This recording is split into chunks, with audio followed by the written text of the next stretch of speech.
Well, thank you for joining. I'm so happy to see you taking the time to meet and interview and share your wisdom, everything that you have to share with us. We are Yeah, appreciating the present moment always. right, exactly. Do you want to introduce yourself and let us know who you are? Absolutely. First of all, thank you for having me, Eva. It's a great pleasure. I remember our last conversation. It was very deep, like your audience pointed out. So I'm very happy to be here, to be back here. Who am I? So Ania Venanzio is my name. It is also the personal brand that I've created under the umbrella of my name. And let's just call myself a business mentor. I am a business mentor. My clients very often call me the business mystic because there is a certain mystical aspect to everything in life, and I bring that also onto the business and onto every matter of life, actually. This is just the way it is. Entrepreneurs, high performers, high performing individuals, visionaries, leaders, they come to me usually at a time where they have created a certain amount of success and now they are looking to expand that success and they want it to start overflow in all other areas of life. When it comes to business, very often entrepreneurs come to me when they want to scale past a certain revenue. Like they want to go toward those 100K months and beyond. So those kinds of scalabilities, there are very different levels of scalabilities in a business. So there are different levels of scalability. I teach 4 of them. So usually they come to me when they pass the first level of scalability and they want to expand their impact now because they see what they're doing with their work. People love what they do. They see the impact that they have. And now they're wondering, okay, now how do I take this to the next level? And very often there's a part of them that's also wondering, how do I take myself and my life to the next level? So that's where I come along. That's really interesting. Thank you for sharing. How did this idea come about? The idea of the business, like Yes, the business that I have, of the business. Mhm. well, like very often when people embark in the greatest adventure of their life, and entrepreneurs in general, very rarely they know from the start what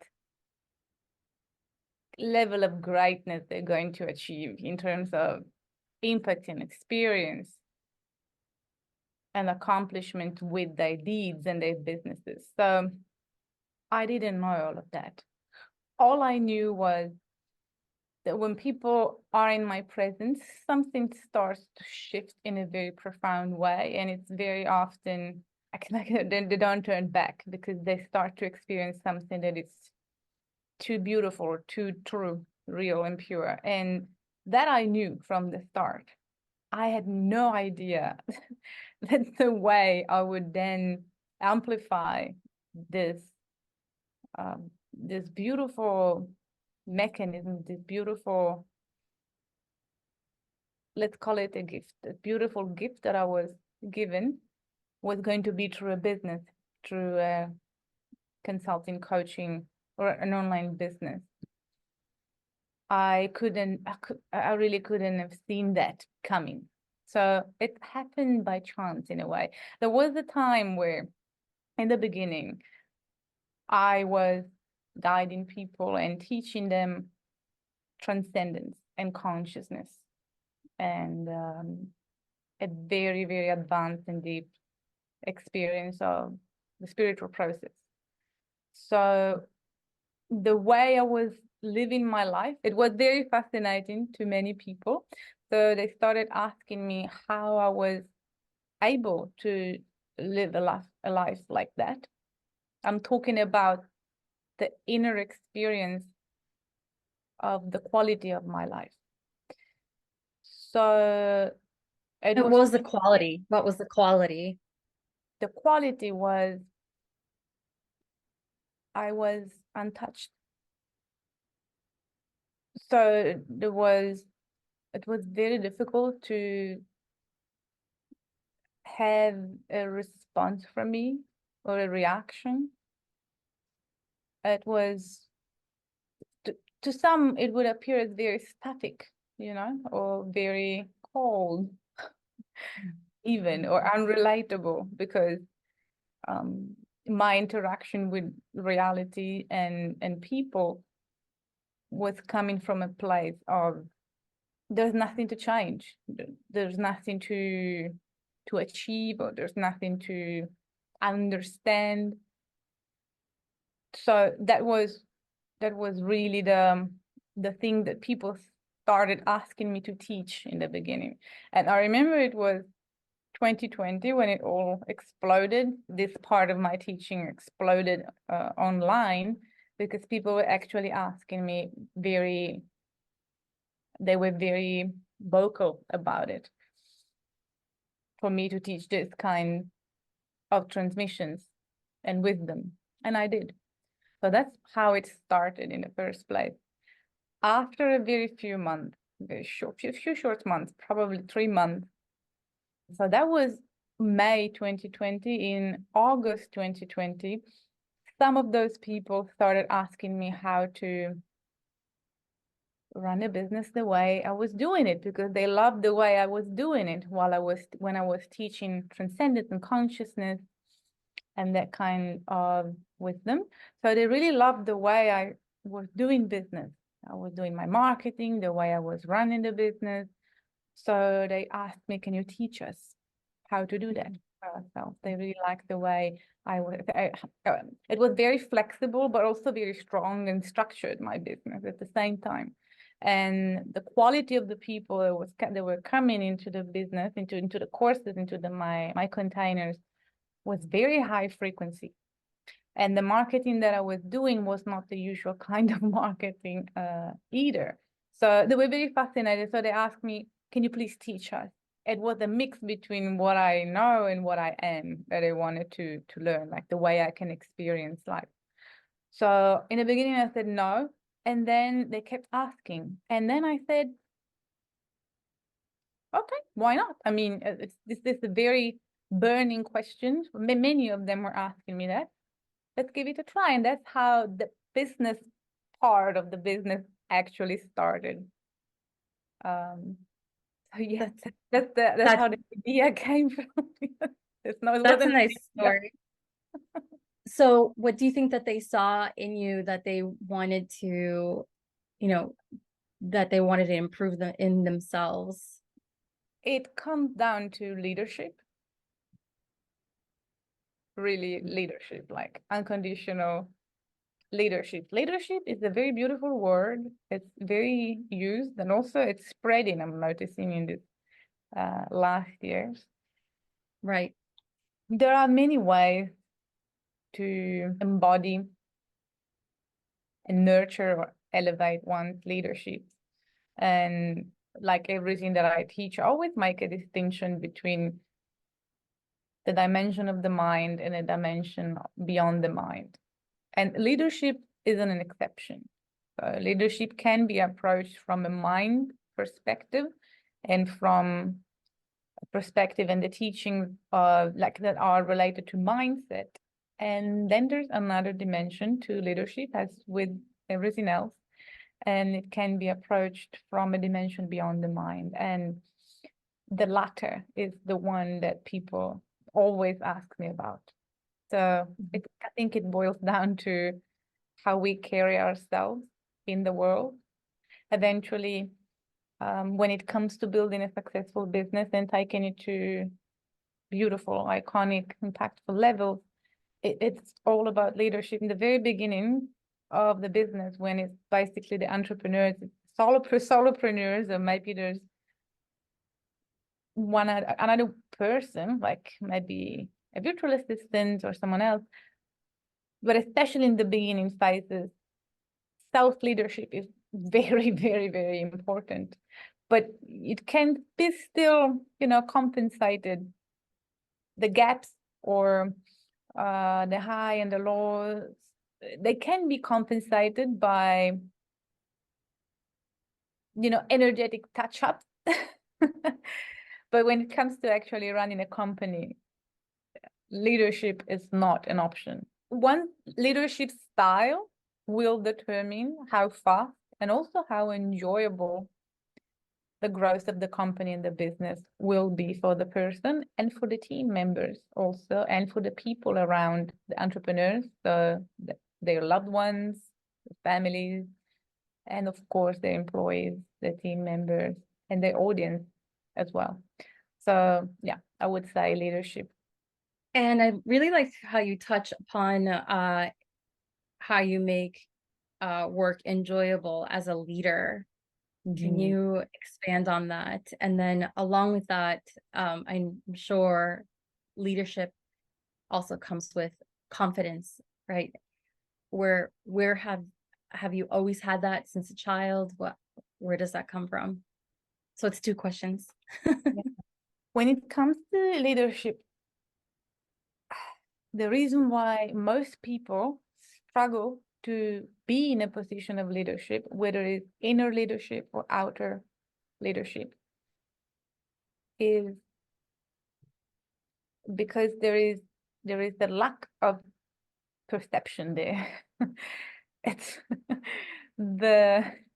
it's funny because it's so simple to me, so I want to make it simple also when I talk about it.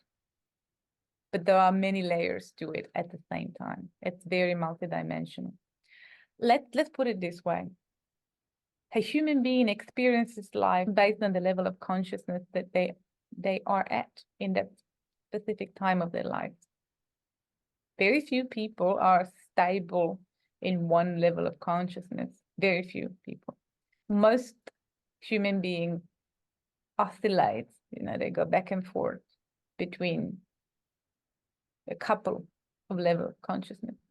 So because of that, most of the time is spent to bring themselves, to bring the person back to the highest level of consciousness that they have experienced so far. So it's the managing of the person to sustain a certain level of discernment, precision, clarity, perception. So the enjoyable process of running life and the business, of course, really is rooted on how much time a person spends bringing themselves back to the highest level that they have of mastery of themselves. That's why leadership isn't enjoyable for most people, because of course they know themselves and they know behind the scenes how much it takes to be at, always at a certain level or at a certain vibration or at a certain frequency. It takes a huge amount of work for most people.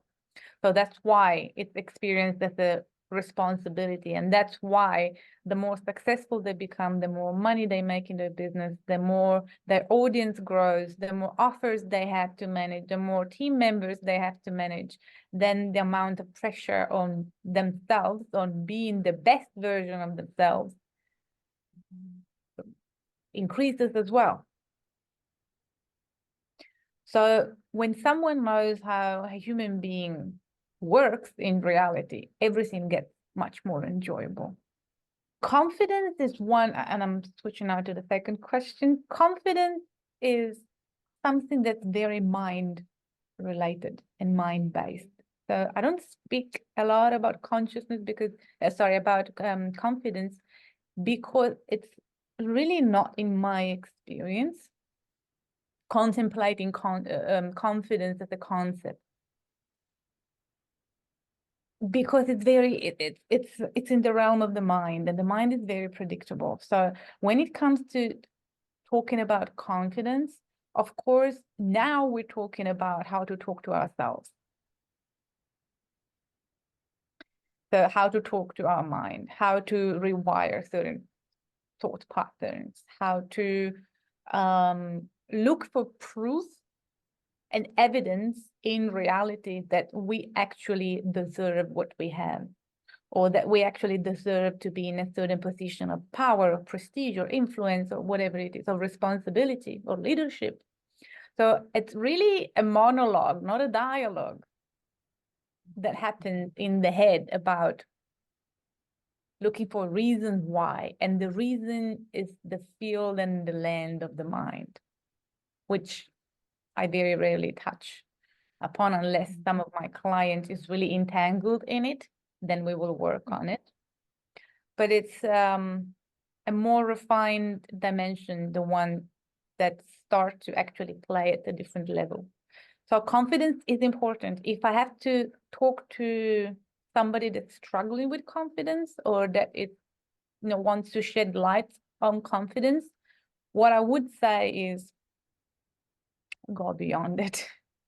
There's there is another possibility beyond confidence.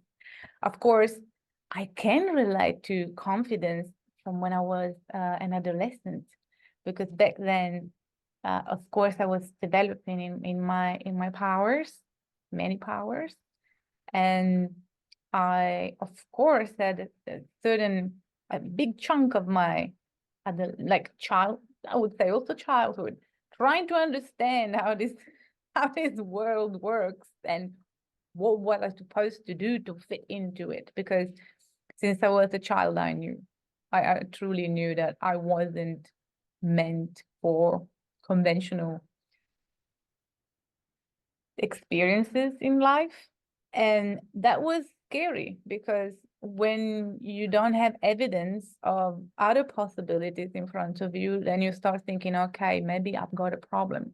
Maybe it's me. How do I do this thing here with the way I am, So I remember, I absolutely remember. I have experience, of course. I've had an experience of confidence when I was a child or when I was an adolescent, growing up, when your body is changing, when you still don't know who you are, in terms of what shapes are you taking, all these kind of things. I remember, of course, struggling with confidence at times. Also because I started school 1 year early than other children, because I asked to. I really wanted to go to school. I wanted to learn some. I started at 5 instead of 6. So what happened is that most students were already developing, and I was 1 year younger. So my body was still a body of a child. So I felt like, oh my God, like I started seeing all these schoolmates starting to wear makeup and all these kind of things. And I was like, so my confidence. Were you 1 year behind always, or in school? Yes. Let's say in middle school. Okay. I started at 5, and in Yeah. Italy, where I'm from, people started 6. I was 5. So when, for example, a girl was 14, I was 13. And so I was always like 1 year behind. That's really beautiful, because I feel like that helped you kind of develop more confidence at that age, because you were seeing other people who were at least a year older than you, and at that age it makes a huge difference, right? Yes. Yes, And I know that we've talked in the past, and I really loved your beautiful stories about sailing. I don't know if you wanted to share some stories about being out at sea, and how you learned to do that, and how that's helped you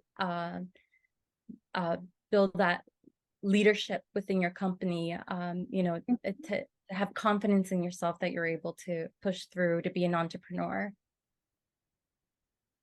That's a very interesting question, Eva. Thank you for asking. Because you see, it's a rare opportunity that I have, talking to somebody that actually knows about my sailing identity, because you do. Most people don't, so they never ask questions about it. But I think it's really important. I think it's important because it makes up who you are, right? And I think that that's what shaped you, as far as not having exact a direction, but really sailing and enjoying the journey, right? And so not really having a, like you said, like a pamphlet or something to guide you and tell you exactly how to get to be successful, right? And what you're doing right now is thriving. It did play a role, a big one in my life. Coming from a family of, like a sailing family, the sea and the Mediterranean were my cradle, really, when I was a child. I grew up on waters and I grew up on different sailing boats. I could say so many things, and so many entry points into this story and into how this really shaped my experience of life. But let's put it this way. Sailing is a very humbling experience. It is an art, and very often it's the art of waiting and the art of patience. You cannot control nature. You cannot control the weather. You cannot control how your holiday or how your route, your sailing will go. You will be forced to, to stop somewhere for 2 weeks. Happens very often. Lanes are going to be changed. Flights are going to be missed and lost. And the boat is a very amplifying element and very amplifying space, because it's a small space. As much as our boats have always been big, I'm talking like 14 meters or something like that, the boat is a limited space. It's a constricted space. So when people are together on a boat, they either form everlasting bonds or relationships are broken. So you have to learn to really play with the elements with respect. I'm talking about water. I'm talking about electricity. I'm talking about everything that makes our life comfortable today. Spending 4 months on the boat every year since I was born was a very, it really shaped my way of appreciating what I have in terms of comfort and in terms of possibilities. It also taught me the art of waiting, but in a way that doesn't accentuate the fact that you're waiting for something to happen or you're waiting for something to happen in the future. You are actually waiting and enjoying the moment. You are actually waiting and being present where you are. It is in itself a form of meditation. Not every form of sailing is, and not every person that sails is, can be associated with that. But me, my father, my family certainly is. So these are the two very important aspects. How do they relate to entrepreneurship? Well, there will be countless times in one's entrepreneurial journey when they will have to be able to wait. There will be a lot of pivots. There will be a lot of adjustments. There will be a lot of decisions that don't make sense, apparently don't make sense. There will be many conditions and circumstances that are outside of our control. The way you carry yourself in those moments determine how successful you're going to be, determine how far you're going to go. Really the art of waiting. And very often this coincides with the moment of the void, where the person, the business, reality in general is really transmuting into completely different scenario. And what's next isn't there. What was there is not there anymore. It's this situation in which you're transitioning. You are transitioning, and the business is transitioning. The audience is transitioning. The world is transitioning. Many things can happen. So being able to always come back to the eternal now, which is all there is. This is part of the teaching that sailing taught me. Humbling myself in the most terrific and horrific and dangerous circumstances also is something that came with that kind of wisdom and experience. And the most important thing was also being exposed to so many different lifestyles and people that were doing life differently. Now, sailing people are peculiar. They're not the common person that you meet on the road, just for the fact that the boat is dangerous, the boat is demanding, the boat requires organization, the boat requires understanding safety, boat requires many things. It requires your perception also to be always alerted. You know, safety is very important. It's not that you drop anchor in a bay and you just go and leave the boat there. You have to be aware. You have to, like, your senses are very heightened. You have to be aware of where the wind is coming from. Is it changing? Can you smell it? A change in the season, a change in the wind, a change in the cloud, the shape of the cloud. And what about, the seabed? How is it? Like the anchor, you know what I mean? So there's a lot of threat and unforeseen aspects that you have to be aware of, but at the same time, you have to enjoy the moment. You have to swim, you have to go fishing, you have to prepare dinner, you have to enjoy nature, you know what I mean? So it's that duality that's constantly there for months on end. So that is a very important aspect to it that really shaped my ability to enjoy and prosper in duality. The duality of everything is perfect, and 1 second later, everything is a disaster. So it's very dangerous. And being exposed to a different way of life, so meeting all these people that were selling their houses back in their home country and sailing for 2 years on a boat. They would buy a boat and then sail and tour the world for 2 years. Most of them were bloggers, for example. I had the privilege to meet one of the most important and influential writer for boats, for sailing boats and stuff like that. And he was an amazing mind and an amazing person. Him and his wife had been living on the boat for 25 years, and they were sailing the Mediterranean. And he had a very peculiar way of eating, of living. And he had a blog, and that was really the very first time I heard about the blog. I'm talking like I was 16, probably even younger. And I said, because my family hasn't, it's not a family of entrepreneurs. I'm the only one. So there wasn't like somebody to turn to and say, oh, that's cool. How do you do that? Many years ago, blogging was still like, what is this thing? It was for nerd tech people that knew weird stuff. Like, how do you do that? So that was the thing that had me thinking, okay, there is a different way of doing things, because I was a brilliant student, top marks everywhere, got many degrees. I'm not even mentioning them because there's so many, many, many degrees.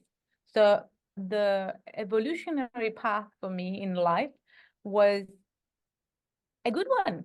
I mean, I would have certainly found a perfect job, a beautiful job, a high-paying job with all my qualification. And I actually worked for many beautiful companies during my life. But I knew that I wanted something different. And it wasn't just about passion or purpose. It was different. It was really designing my experience of life to the fullest extent. So yes, sailing did shape my life in very significant ways, many different ways. That's a really nice story. Thank you for sharing. Would you be able to expand more on designing your life? There are certain aspects that you touch upon when you tell your story about being able to adapt and being able to just try to enjoy the moment, even though there's uncertainty right around the corner. Could you expand maybe on the design? On the design, okay. Yeah. Oh, I see what you mean. Okay, I understand what you're asking. I will answer the way I'm interpreting your question. Sure. Life is an amazing adventure. There are many dynamics at play. And let's put it this way. Flexibility is very important for me. And you might not know that. Many people don't know this, but I have a very classical background in my studies. I studied ancient Greek and ancient Latin languages, and I have a double degree in Spanish and Italian. So I was Sorry, what kind of degree? A Bible degree? No. Bilingual. Not a Bible degree. Not yet. Not yet. A Not yet. not yet. A bilingual degree. Okay. So essentially, I was very heavy on classical studies, and history played a huge role in really opening my mind and understanding the mechanism of life when I was very, very, very young. I have seen since I was a child that there were cycles in this freaking human history of ours. So bad things happen, powers unite, powers separate, powers decide, forces decide the direction of history at a certain point. So for me, it's very clear the cycle of life and the cycle of human experience, and also the cycle of human deeds, of what we do as humanity. So I was very clear since I was a child that I wanted to be able to be flexible, and I wanted to be able to move, and I wanted to be able to experience life where it felt the most aligned to my values, to my frequency, let's call it this way. So a life by design for me is really being able to make sure that my standards are met when it comes to the quality of the atmosphere where I am, the quality of food, the quality of the people, the quality of the energy, really the energy around me. So basically being able to move was very important to me, clearly. So that's my life at the moment. I move a lot, and that's by choice. And it didn't happen by chance. It's a lot of planning, a lot of intentionality more than planning behind it. From a life by design, that's the most basic aspect that I can touch on, when it comes to creating your life by design. But it also comes to different possibilities and opportunities in life, options that you have when you start building a life by design. I wouldn't have been able possibly to, I think, who knows, we don't know, but I wouldn't have met the love of my life, Stefanos, if I wasn't able to move the way I could. And maybe we both wouldn't have been able to continue the relationship if we were not able, or if I was not able, and him as well, to be flexible in the way we move. So it's just a part of it. But flexibility, let's call it flexibility. For me, it varies from person to person. I really love that. It's a really honest answer. And I've seen you and Stefanos together. Your relationship is really beautiful. I've seen you sing together, meditate together. I think it's beautiful. And I think I recently saw on your Facebook that you got married recently. Congratulations. Well, I think you mentioned it in one of your posts. I saw you on video. And things are changing. You're able to purchase property together, right? Yes. I was we were in Paris. Yes, I did. We did. You did. I know you shared that.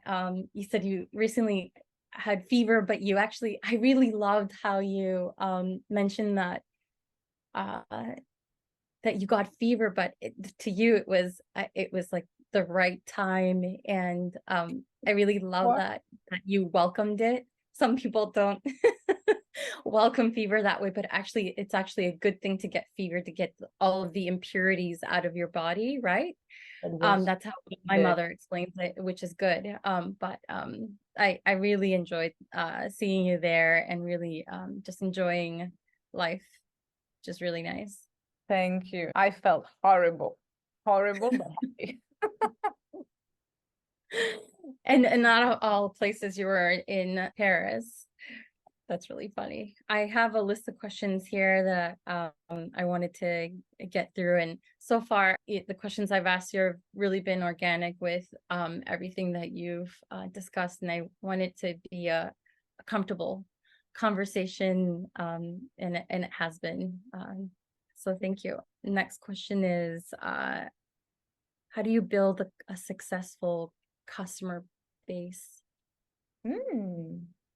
Very good question. There are many ways to go about it. I think with all the options that we have today to market our brand and put our brand in front of people, one thing must never be forgotten, and that one is there are people on the other side of the screen. And the way we connect to people is really what is going to make them come to us, enjoy their time with us, and stay with us. So for me, what I've always focused on in my businesses, whatever the business, has always been curating the experience in my world the way I would want to have the experience when I go somewhere. It's very difficult for me to have a beautiful experience when it comes to the experience of purchasing something, connecting with someone, connecting with a space, with an experience. It's not easy for me from a point of view of frequency and the quality of the frequency of the experience, the person, the purchase, whatever it is. So I always try to make whatever I create, whether it's, a free live stream, a free post, a free event, whatever it is, I always make sure it carries my standard of experience. I always make sure the people that decide to actually step in that container, that experience, they doing it from a place of consciousness and intentionality. So you build a customer base, basically building a relationship base. That's the best way I can explain it. Because then when it comes to the strategies on how you do that, there's so many of them. There's organic, there's paid, there's different style also of marketing, of strategy, depending on what kind of business model you want to apply to your business and what what level of consciousness you're talking to, what level of consciousness you have. There's many ways. But essentially, the most important thing to remember is that it is an ongoing conversation with people, and people stay when they understand and they feel that you are here to stay in the first place. If they feel there's a certain level of inner outer leadership and that you are actually embodying, you are here, you are not grounded, but you're set to stay, like they feel whatever happens, you are rock solid. That's how you build a customer or an audience base. That's really nice to hear that you share that with your clients, that you explain to them that you're always there for them, which gives them stability and reassurance in themselves, which is really nice. I'm not there for them and not for my clients. This is important because you asked me about how do you build an audience or a customer base or client base. Yes. I'm talking about the perception of people about your brand and about your presence. Because the most important thing is that I am here for myself. The most powerful thing I can do is to show my client and audience that I am here for myself always. I never let myself down. They must do the same. And they do the same when the person embodies this principle. And this actually will allow them to step into their highest leadership available for them. When I say I'm here to stay, what I mean is my standards, my body of work, the finer aspect of rewriting or contributing to the evolution of human consciousness. I'm here to stay for that. That's what I meant. Okay. Thank you for clarifying. Makes sense. You're so good. Thank you. What motivates you? Nothing. Nothing. Okay, that's an unexpected answer, but we'll take it. Nothing and everything at the same time. I'm having fun. I have to say this, Eva. I know it would be more popular for me to say I'm motivated by seeing the change and seeing the this and seeing the that. In this precise moment, Eva, I could do anything I wanted and I would touch people's lives. Anyways, I am so clear in the purity of my intentions. And at the same time, in the understanding that I am not necessary, but I can be a portal to someone's evolution, amplification, liberation, whatever it is. I can be a portal, but I am not needed. So nothing actually motivates me. What I do enjoy, though, is creating human connections that go beyond the median expectation of what being human being can be. I really enjoy that. What the conversations that I have with my high level clients, for example, those kind of conversations really fuel my availability to give more and more and more in my teaching, in my marketing, in my communication, in the joy and the art, the artistry that I put into creating anything that's related to my businesses or, whatever I've got a space. Nobody gives you a stage. You have to create it yourself. So some people do it because they're motivated by something, and that's wonderful, but that is not my case. And although it's unpopular to say that, I have to, because there are people out there that have passed, they have gone past that level of experience of life where motivation is needed.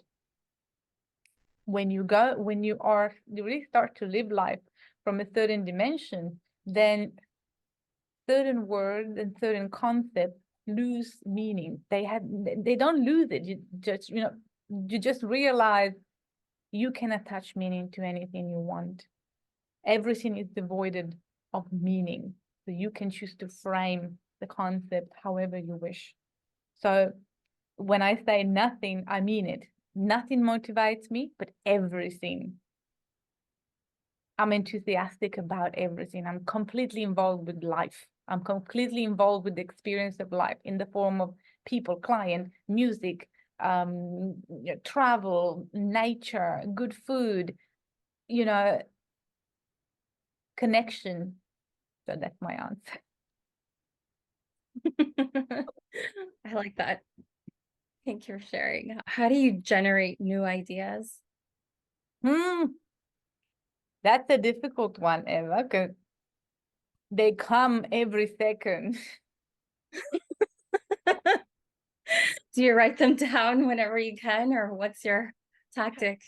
I don't have time to think about how to have new ideas. I've got so many. The question would be, how do you manage all of them? I'm kidding. I'm not kidding. I'm being serious. So that's the thing. I get new ideas by being in my highest state of perception and discernment. That's how I get my ideas. I'm so receptive to life and to whatever happens, but at the same time being untouched, because many things happen during the day. Unexpected things, they happen every day. Every single day they happen. So I'm open and receptive to whatever happens around me for example, in my clients' lives or in my clients' businesses or stuff like that. But that doesn't move me. But I'm very receptive and I've got the discernment to see what's happening. So that puts creation in motion, because it doesn't come from a desire to change or modify something or fix something. It really comes organically from, oh, okay, look at this. And there are so many beautiful things. There are so many beautiful things that happens around me. So that's why it's very difficult to actually pick and choose which one flows first. It is difficult actually the moment I start questioning them or questioning the order. When I start asking questions, that's when the mind comes into play and it makes things slightly, slower, not difficult, of course. But there is also an element of being able to understand when not to do something. That is the next level, the next level mastery. It's not the timing on when you have to do something. It's really the timing on when not to do something. And very often it's many things. Very often an entrepreneur or a person, will have a strong pull toward doing something. And at the same time, there's a strong pull toward not doing that same thing. And it's hard to respect or see the fact that it is not the time to do something. So that's the most, it's not really like how do ideas come? Creation comes, creation happens. It's understanding what elements come first in the creation, when the creation is set into motion. I really like how you touch upon something that is probably not something people use to their advantage on not pursuing something, right? Because the timing is not right. How do you know? You use your intuition? How do you know? And Oh, yeah. to elaborate. So you always ask me.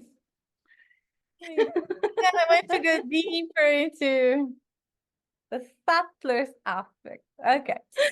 So intuition is amazing. It's very fun. And it's also already a super high degree of intelligence and connection toward the higher intelligence and wisdom. It is still mind-based though. Intuition comes very handy and useful when, a person learns how to use it, how to be in tune with the intuition when they're still in the manifesting stage. So they are actually manifesting beautiful things or whatever things in their lives, in their experience of life. So in the manifestation process, intuition is fundamental because the mind needs to actually lead you to act on something. Although intuition can be felt in the body, it's really a mind-based process.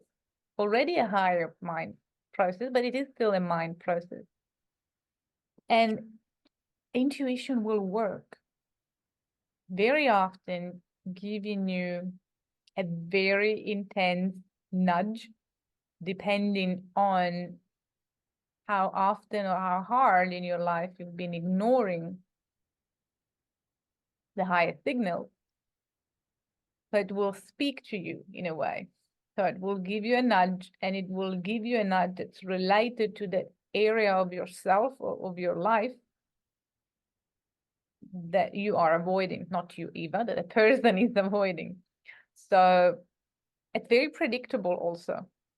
When you go to a level of observation that's very pure and unbiased and stable, you already know. That intuition allows you to dissolve energetic knots, that allows you to go faster, and it will give you energy burst, of course. So there's this excitement, but a flame needs what? Flame needs energy. A flame needs to be fueled. So intuition also does need to be fueled. Flame needs to be fueled. So it's a constant fueling and burning, fueling and burning. So at one point, in one stage, when we move from manifestation to creation, that changes because one's consciousness cannot be chasing, the flame all the time. It's tiring. That's maintenance. So that's why actually many, many people come to a manifestation plateau in a way. So to that point, intuition is amazing. But the point with that is that it will always tell you to do something. It will always tell you to do something where the energetic charge is the highest. So then you have an energetic discharge. So then you get tired. Then you have to replenish yourself. Then you have to maintain yourself. Then you have to keep yourself to that level. You know, that's the mechanism. That's how it works. It's a very good training. It's a very good life training. But then when it comes to a smoother and a more effortless way of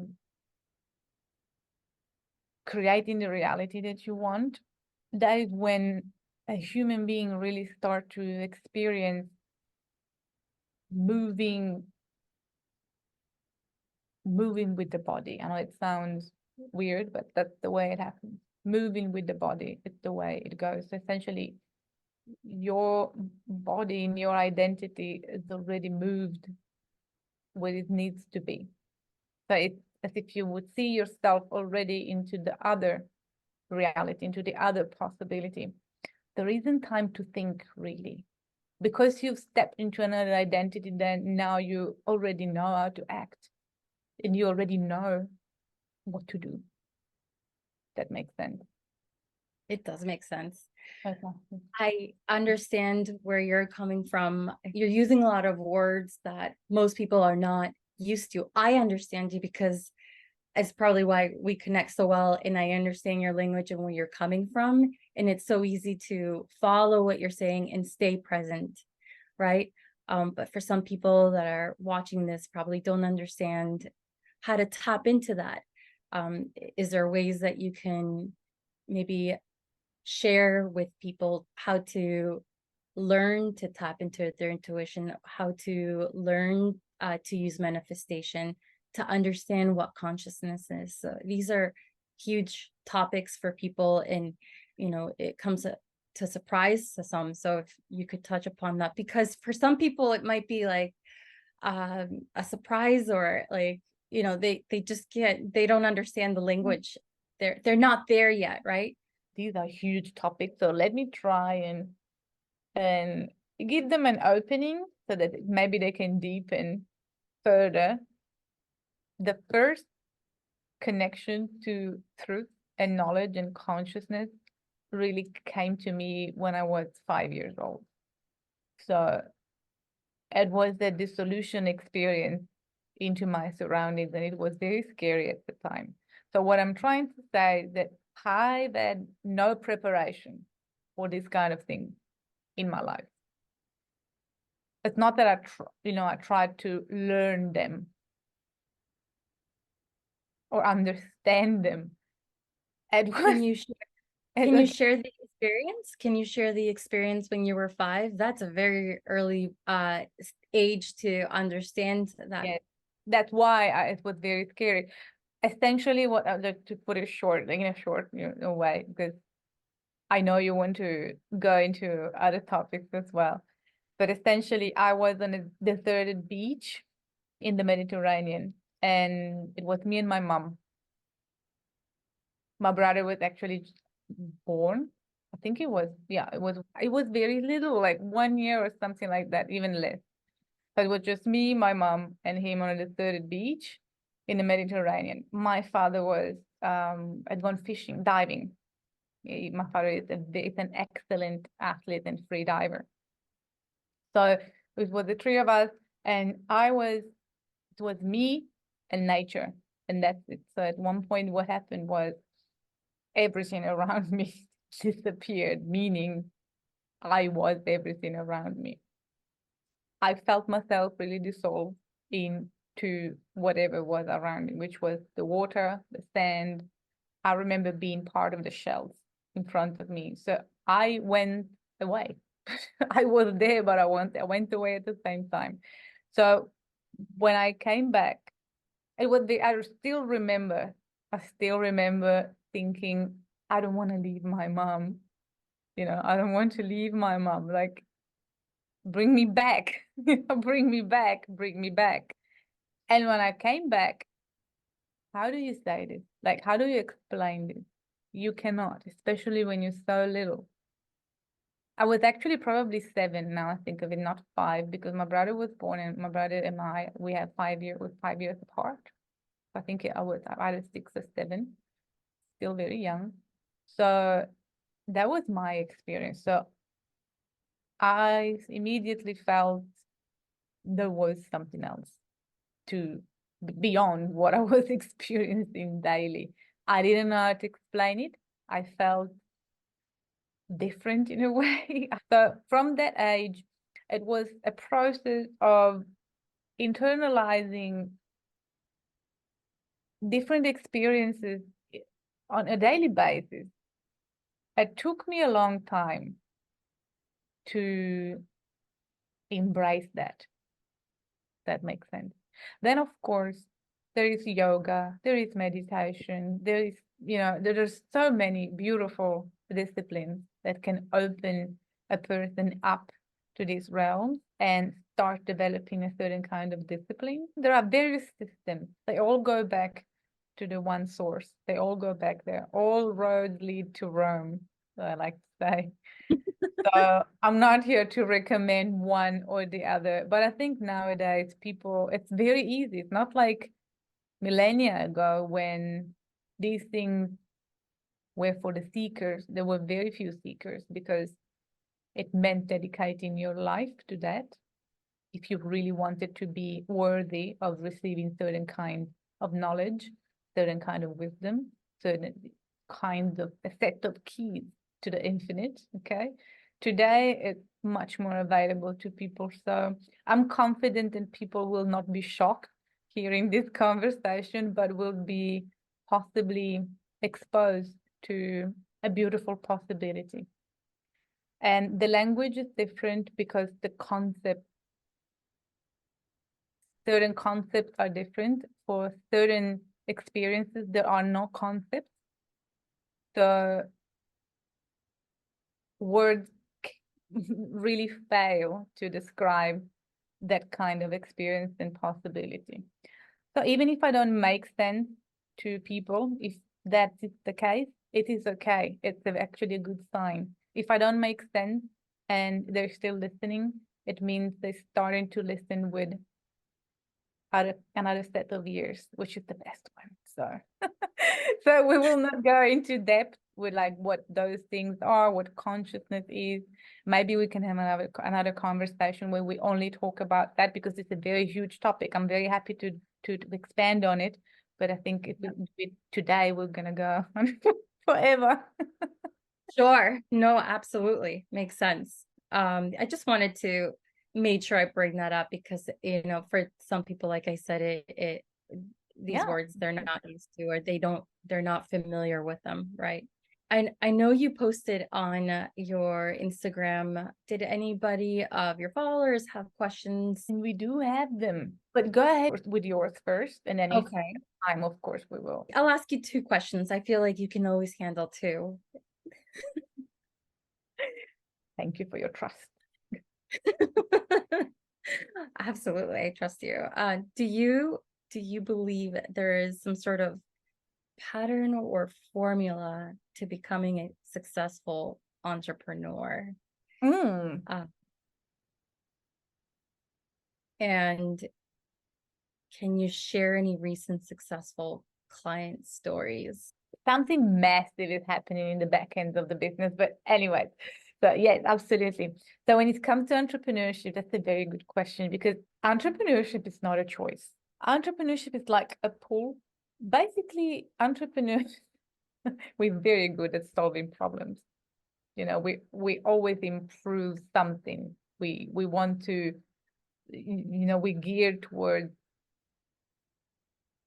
embracing obstacles. I think I wrote a story recently about obstacles because they always keep coming and I love them. I used to be, an obstacle jumper in athletic when I was younger, and it's the funniest thing ever. So what I'm saying is reframing challenges to obstacles. It's the most amazing thing that one can do. Being an entrepreneur requires certain ability, sympathetic and parasympathetic nervous system balancing. It's very much required.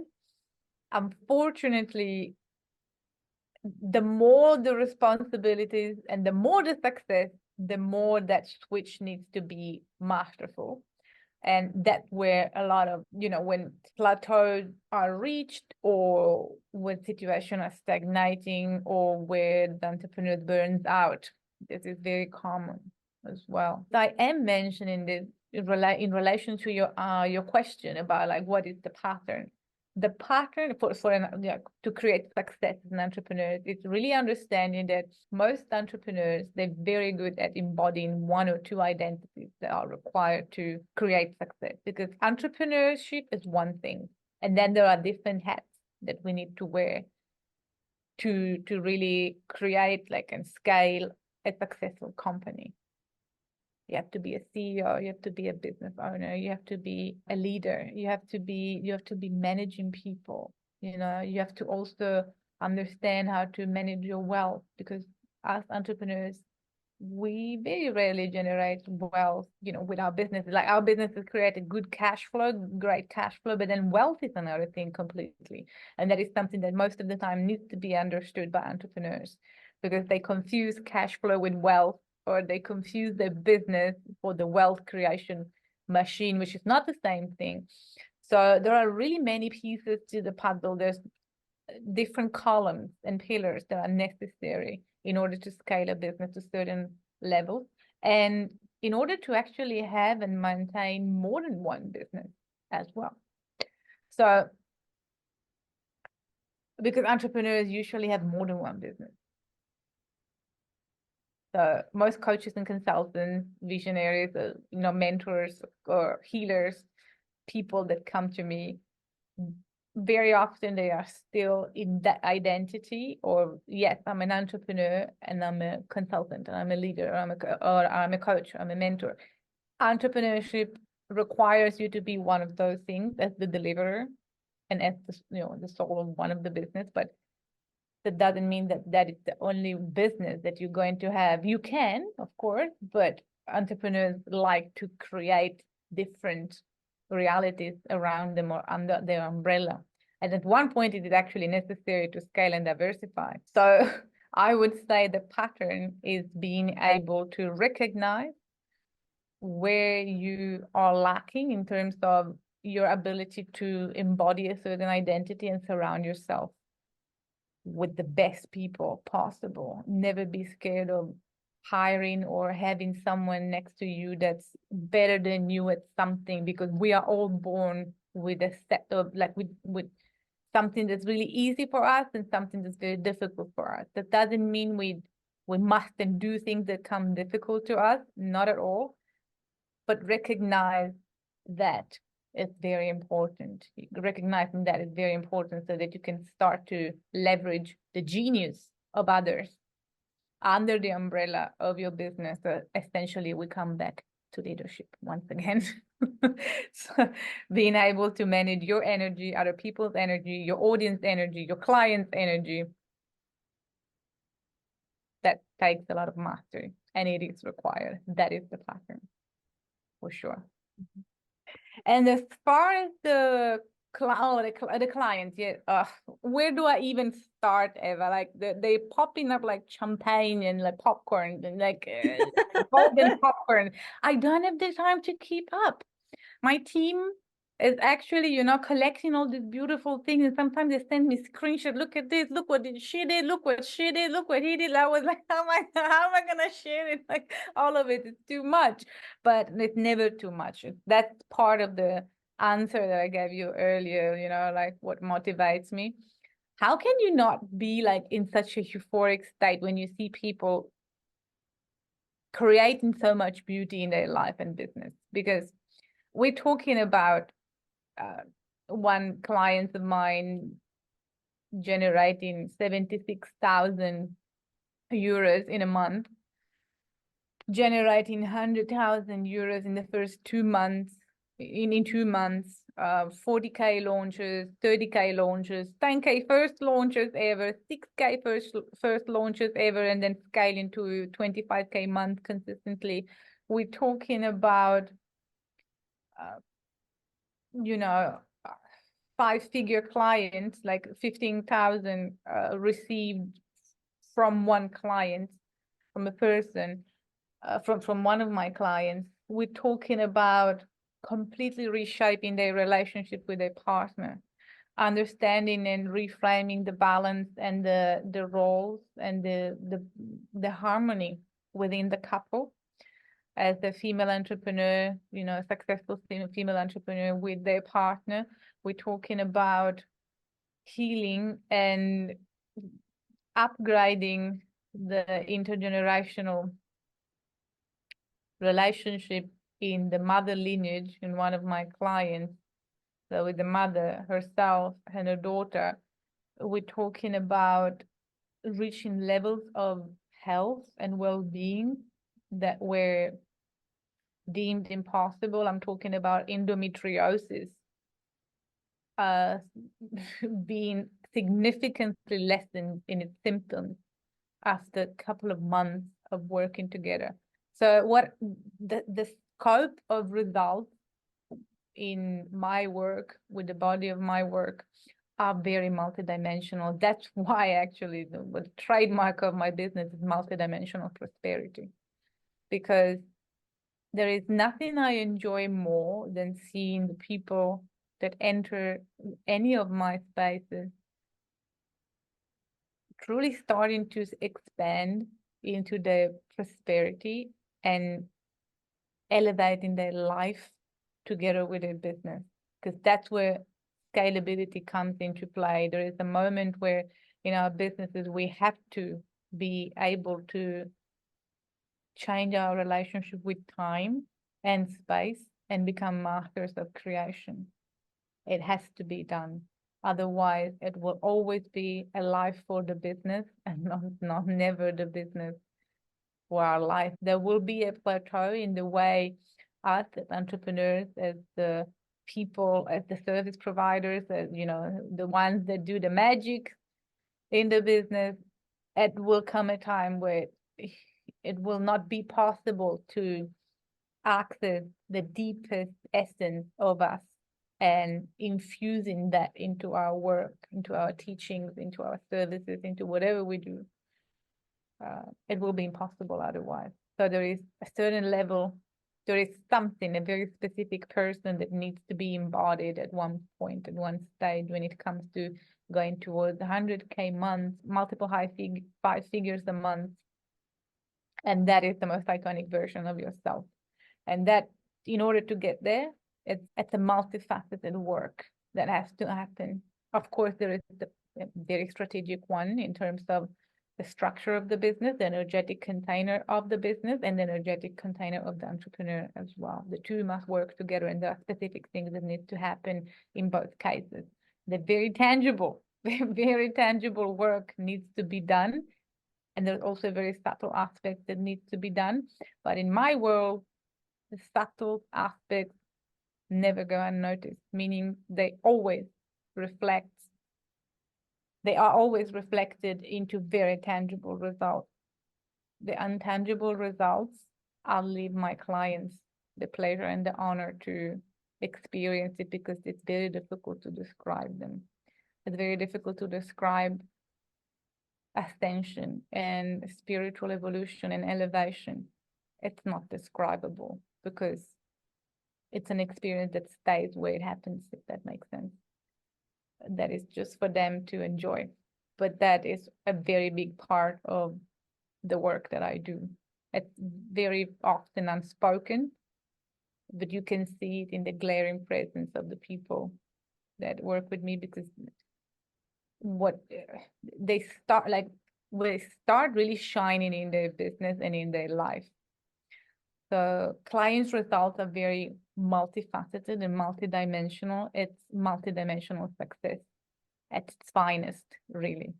So it's of course monetary and quantifiable, because I'm a business mentor. So the health of a business is measured by how much money it produces, how much money is kept, and how many happy clients there are, and all these things are interconnected, and impact is a direct consequence of that, of income. So we measure that. That is, of course, the metric that we use.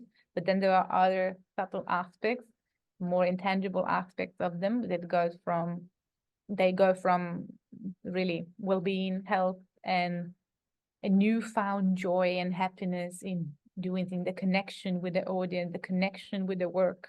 Because, when you do this thing for many years, or even after a period of time when you have profusely given yourself to the work and to the business, sometimes it happens that the spark is lost. I see it very often.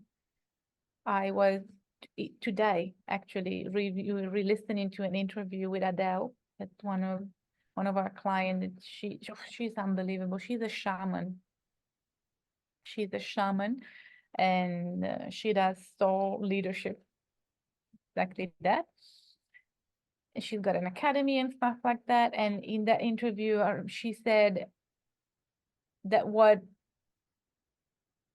the programs that she's enrolled into allowed her to do is essentially being able to know where to put her hands in the business and knowing exactly what the next move is. She's the master of her own business, of her own reality through the business. And another thing that she said is that she has shed tears of joy like never before, because after implementing certain kind of things and shape-shifting the business in a way that allowed her to actually deliver the way she wanted to. First of all, she had a 19,000 euro launch in 3 weeks. And then she went from 7,000 euros a month, which is already a good thing, to 14,000 euros a month. And now I saw into our portal, to our private group, she just posted that she has copiously surpassed 100,000 euros. So it's, you know what I mean? It's how do I even begin? So, and that's the practical side of things, like the practical, the tangible result. In the intangible, she shed tears of joy because after doing all of this, aside from the beautiful, physical results, she's working less, like 1/3 of what she used to work. And she is creating in her business, like the offers that she's creating directly come from her highest intelligence. And so they are really fueled and coded with a certain kind of energy. What I teach is also the way you deliver your offer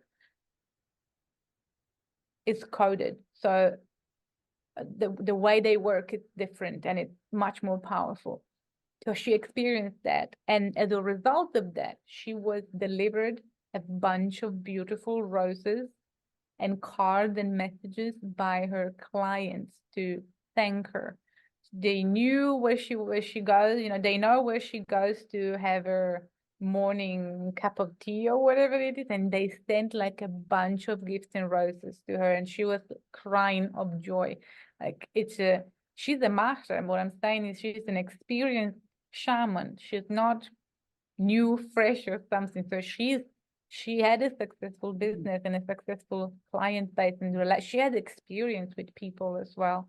So the enthusiasm that when I hear all of these stories, I've got even more enthusiasm in sharing, whatever I can in my containers and in my transmissions, whatever they are, free, paid, whatever it is.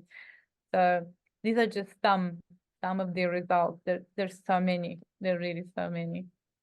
Yeah.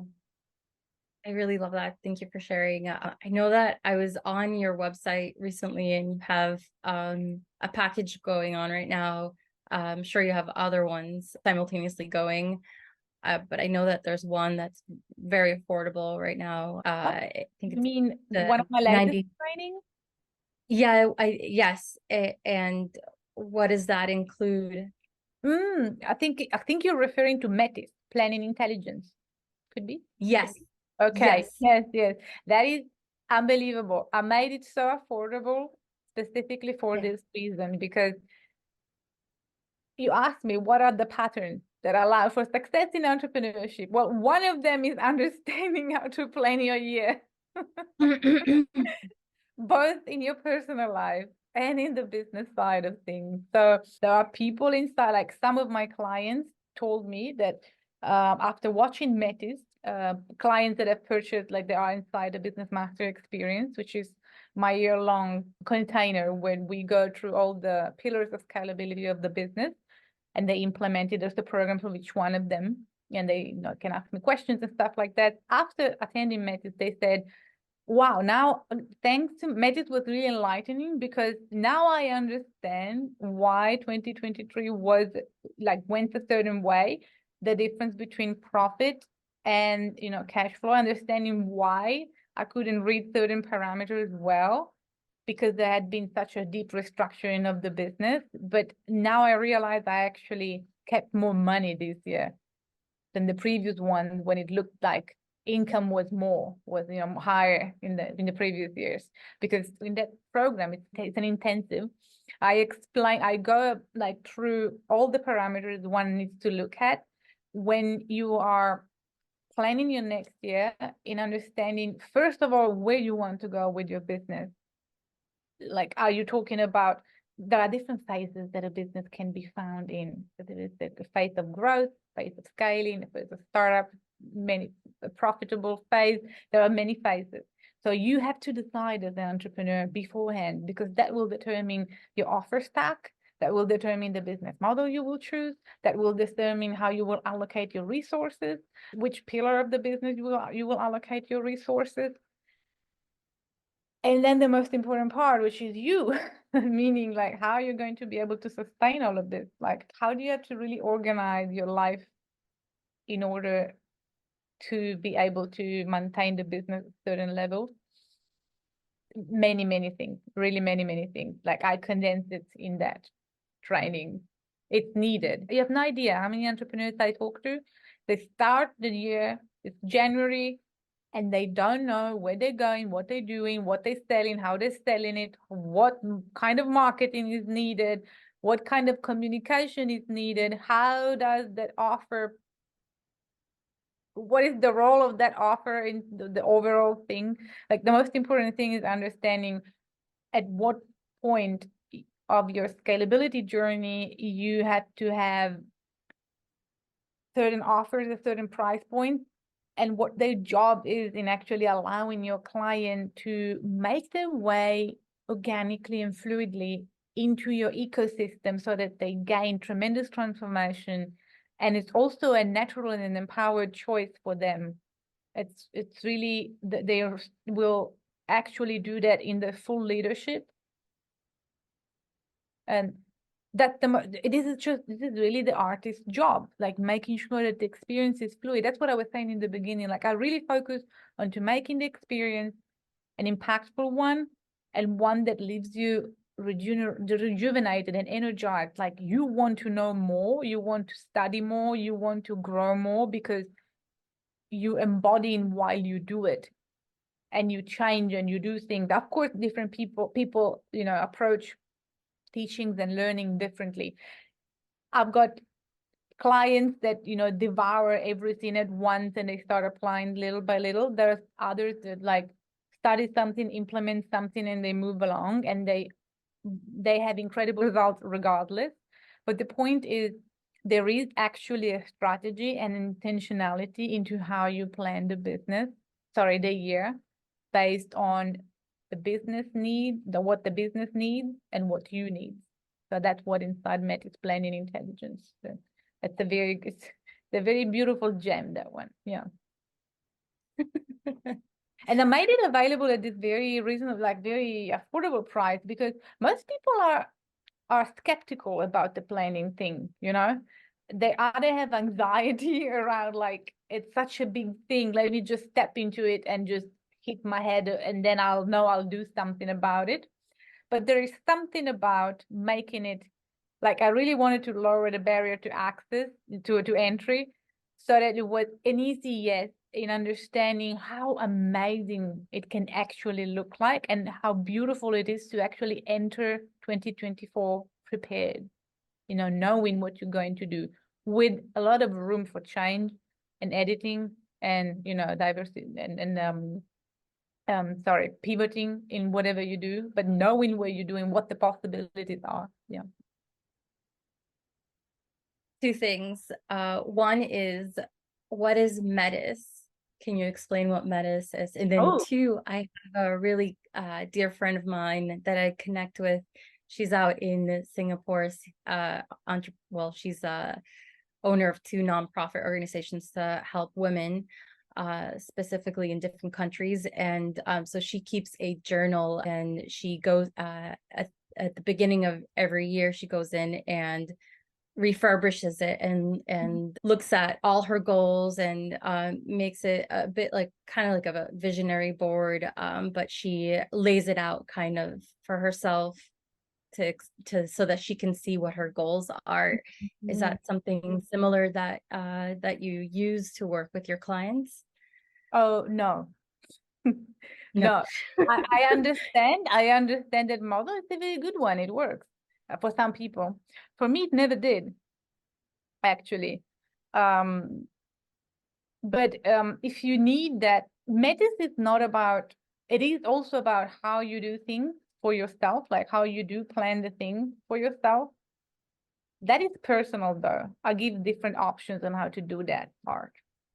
The most important thing is actually understanding what the main elements of the year are and how to make your choices based on understanding your business, understanding what the trajectory of the evolution of your business is and what the trajectory of the evolution of yourself is. It makes no sense to hire somebody for customer care or customer support and another one for, I don't know, just the back end work, or like hiring 3 people for 3 different things. If you're planning to maintain your business in what I call the axis of depth, which means you're going to have fewer clients at a higher price point with a lot of intimacy with and connection with you, and because you want to make certain amount of profit so that then you can enter a scaling phase. So it's so different, like the strategy and the way you're going to allocate your resources, it varies wildly depending on where your business is and where it can go. You will be able to understand what the possibility is for your business if you want to grow it, if you want to scale it. It's more technical than just the vision board and understanding what your goal is and where you want to go.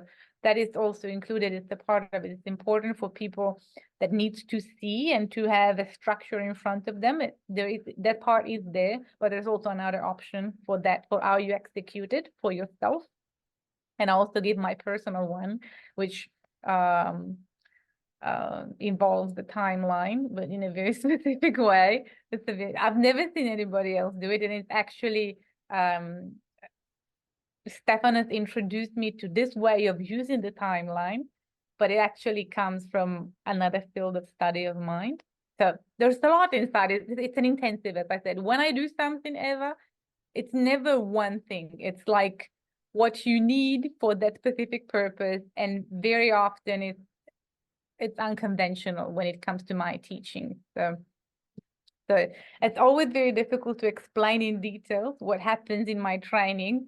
But what is necessary to know is that they bring incredible results and enlightening moments for people. But so yeah, to clarify, it's not just the vision board. It's actually not a vision board. I don't do it like that, but it is a possibility. The other question was, what is Metis? As I said, I've got a very classical background in my studies, and ancient Greek is one of the languages I studied for 5 years. So Metis comes from Greek mythology. It's a quality. It's a quality of the intellect. It's a quality of the sharp, witty, intelligent intellect, the one that can see, the one that can strategically plan. Metis instructed another persona in the myth on how to poison another character so that he could vomit the children that he had eaten, because he thought that they would going to put him out the throne of the cosmos. So it's a very, I'm not going into details because there's a lot of names and there's a lot of, but essentially metis is the quality of the intellect that allows you to see things for what they are and be very sharp and quick in execution, because now you can see. So you've got the plan, which is what I wanted for people in the training and in the intensive. So now that you know what the possibilities are and you've got clarity on what the options to take that are available are, then you can make the best and the quickest and the smart and the witty decision for yourself. Makes sense. And actually surprise the course of events. You actually become the master in the plot twist creator of your year ahead. I really like that. That actually reminds me of having a conversation with a business owner, a very wealthy business owner who actually had the same idea. He was starting his own company, and he was very much into Greek mythology as well, and something to do with, I don't remember which exactly character, but it was the same concept, right? No, I think it was the same concept. But it was the same concept. Yeah, it is amazing. It's a coincidence. So now that I think of it, something about I don't know, same concepts. It was a mother or that had eaten a child and another character was involved. I don't know, but it was the same concept. That's what it makes me think of.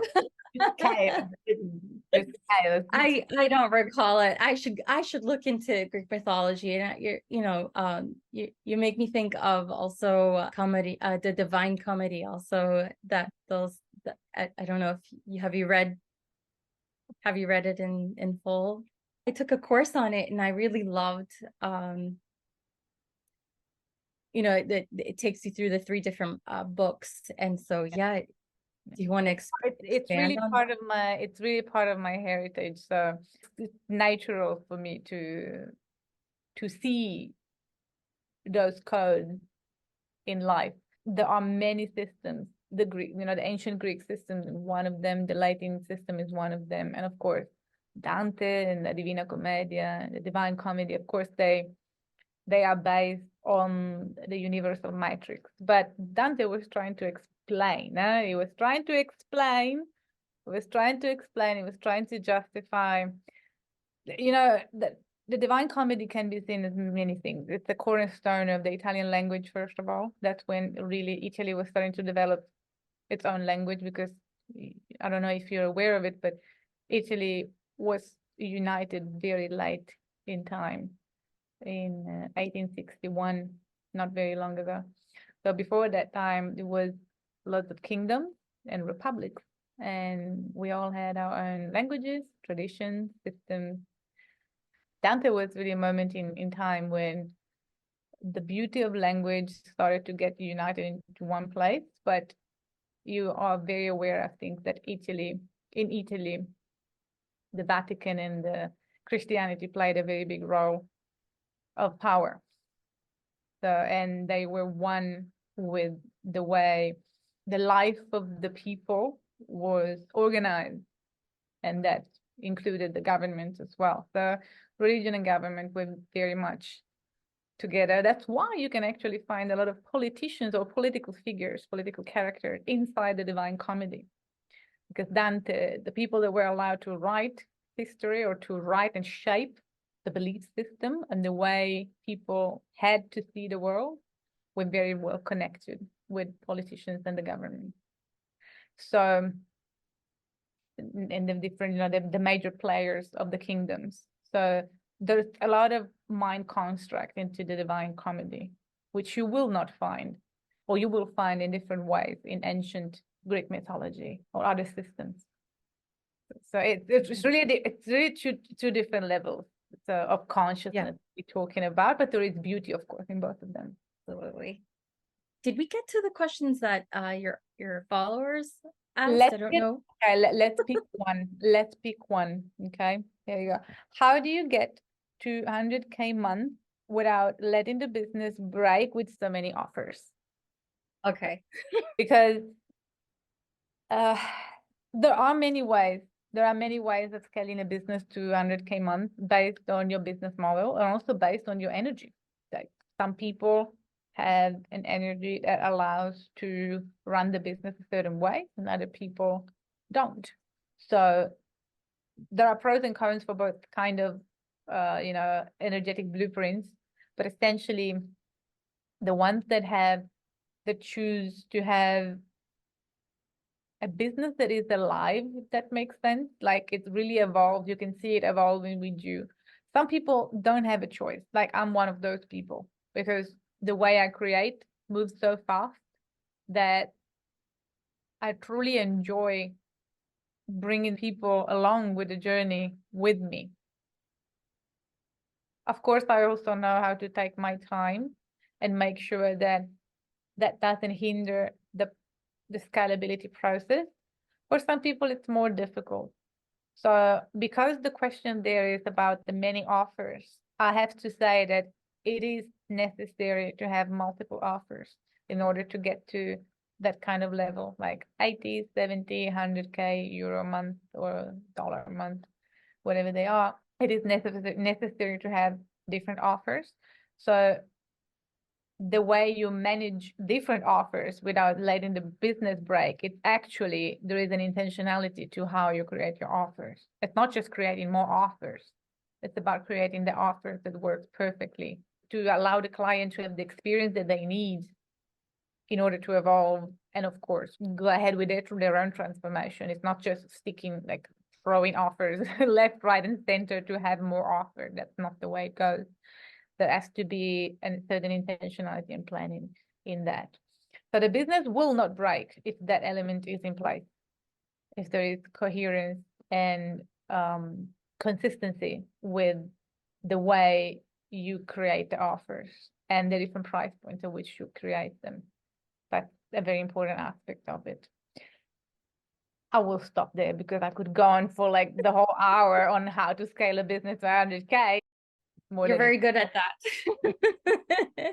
Going into depth, which is great. Every time I talk to you, I feel like it's so easy, so easy to talk to you for that long.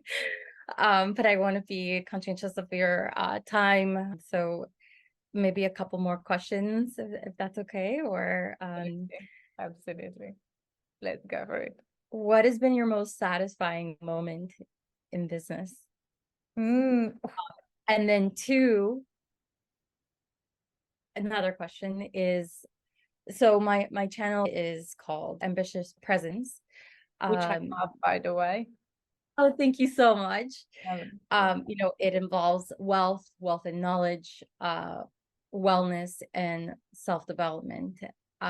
What does it mean to you? What do you think of when you think of those two words?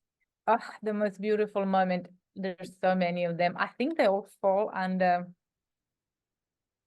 the kind of relationship that I have with my highest level clients, like my clients, my highest level offers.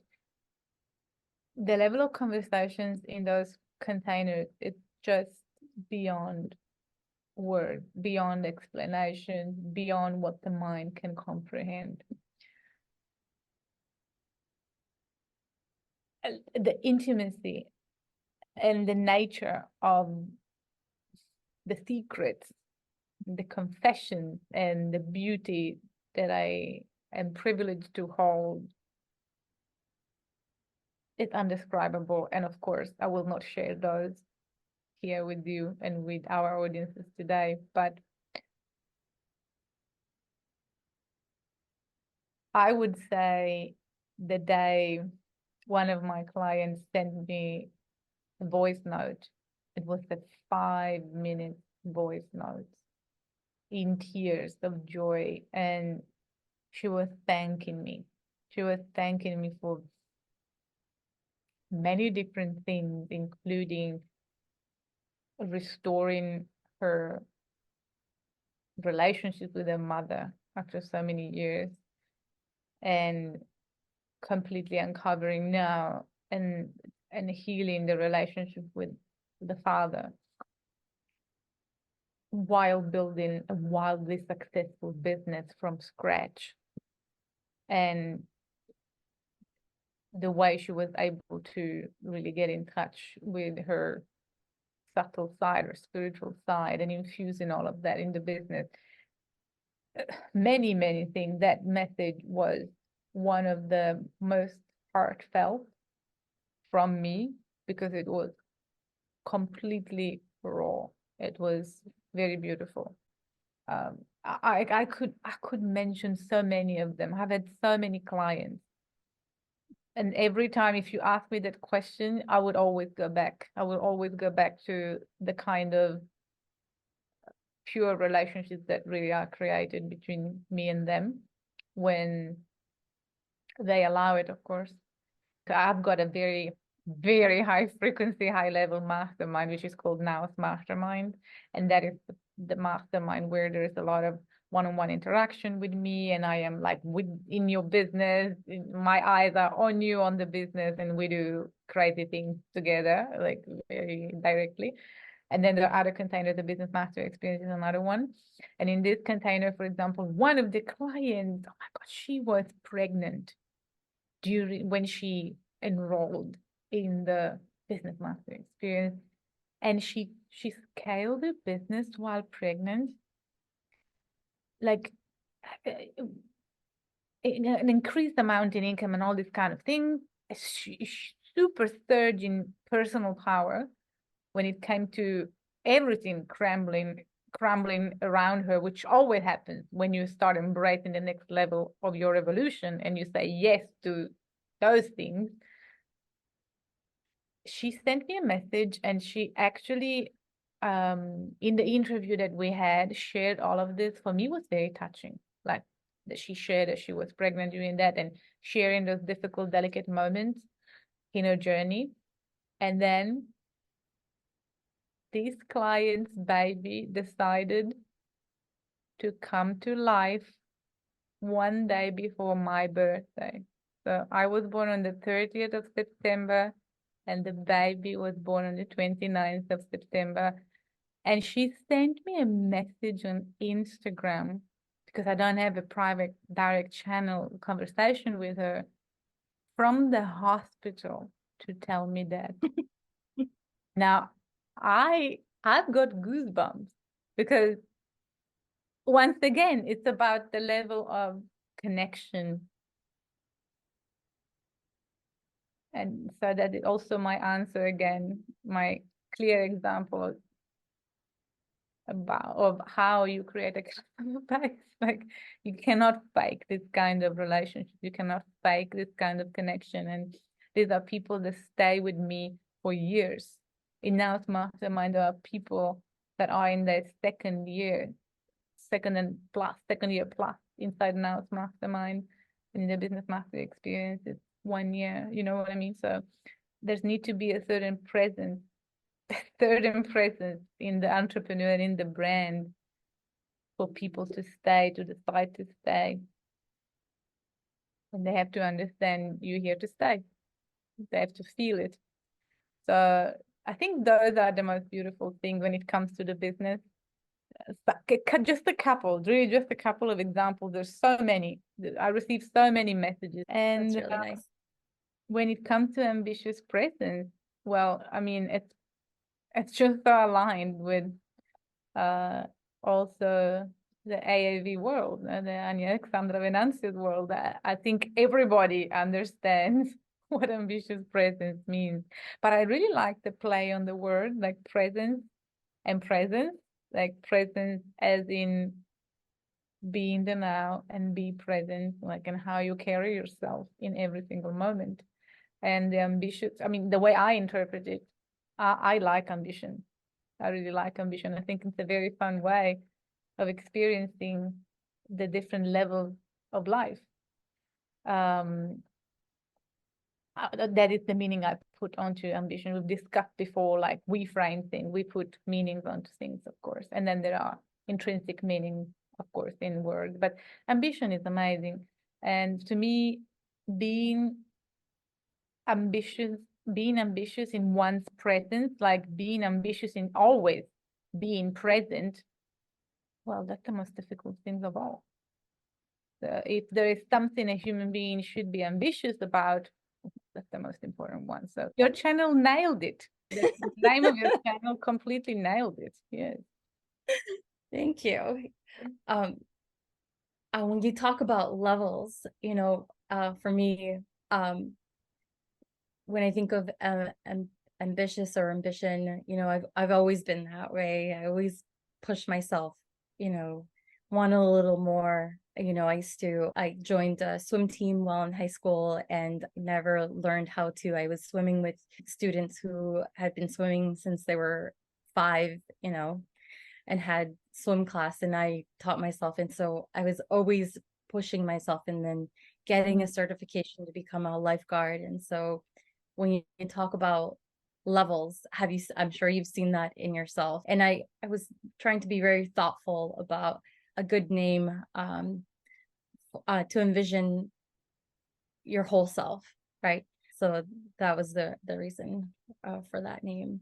I really love your presence and connecting with you every time. So I wanted to thank you for taking this time to meet with me. I look forward to working with you, and really look forward and cherish the times where I know I'm looking forward to staying within myself and knowing that I can work with you, which is really nice. And I really loved our conversation today, and I can't wait to continue to work with you. And I definitely will be purchasing that package. I think it's definitely worth it. So I'm looking forward to that. Sure you will enjoy it so much, and I appreciate our conversations a lot. It's a pleasure. It's a pleasure. It really is. I was very, very happy when my team told me that you had reached out again. Thank you for having me. It was my absolute pleasure. And I'm sure your audience will find lots of little nuggets and big nuggets and portals and little doors that we have opened with this conversation. I know the power of conversations, and I know the power of being exposed to different possibilities, realities, people, conversations, and ideas and options. So all the very best for those who put their eyes and ears on this interview. I am looking forward to hearing their feedback. If they have any questions for me, for Eva, for you, feel free to ask, reach out to us. And Eva, I look forward to seeing you in Metis or anywhere else you want to dip your toes. I'm so happy to have you in my world. Thank you so much. I'm so happy to have you in my world. And I want to thank everybody for joining and staying with us. And we'll be in touch very soon. Have a great rest of your night, right? Buonasera. Buonanotte. It's 11 o'clock in Australia. Oh, wow. Amazing. And you look great. Like I would be so tired right now. But you look spectacular. So part of the energy mastery. Absolutely. That's the to secret. your multidimensional prosperity and to the multidimensional prosperity that's available for all. Thank you, Eva, so much again. Thank you. We'll be in touch. Thank you so much, Ania. Have a good night.